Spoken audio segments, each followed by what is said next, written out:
skin tone. Makes me want to hold my purse a little tighter. But your voice sounds like you might have actually been approved for a loan at one point or another. What gives? What gives, they want to know, because all my friends talk like British actors. What gives, friend? They want to know. I am half black, half French Canadian.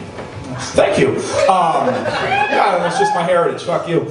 Yes, half black, half French Canadian, and that sounds like a very fancy mix, right? Like it would have a very fancy name. You guys know what they call that in New Hampshire? Half black, half French. Black is what they call that. Not a lot of progress has been made. And I say that, and I joke about that. And people say, "Oh, Jay Grove, are you a black guy?" I am not.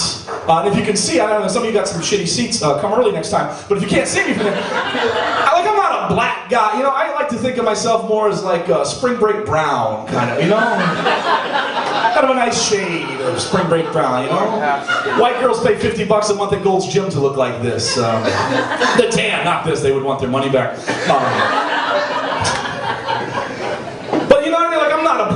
Seal. Seal's a black guy, and he's ugly.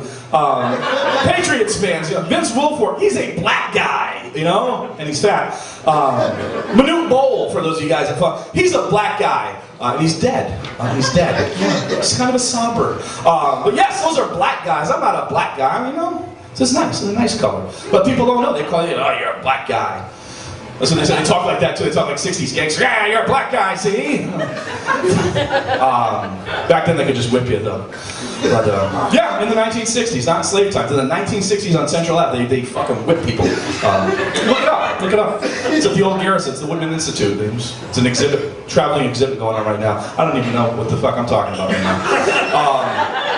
But yeah. So they would always say, "Jay Grove, you're a black guy." And they would call me names, black guy names. They'd call me little racist names like chocolate milk. Ooh, that's hurtful. Or a kid one time he said, "Oh, you're like a burnt piece of toast. Bomb. Woo, you got me." But one kid said, like, "You're like off-white paint." That was the racist gay kid. He wasn't very good at racism. Fabulous interior decorator though. So.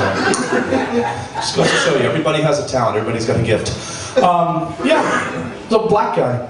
And as a kid, because back in the 60s and 70s, and I was born in the 70s, it wasn't cool like it is now to have a half black baby. And so my mother would go, "Anybody been to Northwood, New Hampshire? You been out there?" One person. You guys gotta get the fuck out more. It's like right there. But if you go through Northwood, now there's a place they sell gravestones. But it used to be Lester's Supermarket back in the old days. My mother would take me there, and she's white. And she would go there, and everybody would smoke cigarettes because it's the 70s, and they didn't know any better. And people would come up and spit on the floor and go, "Black lover." They call her a black lover. That was an insult. That's what it sounded like, "Black lover." They'd spit like that because they were cartoon characters. And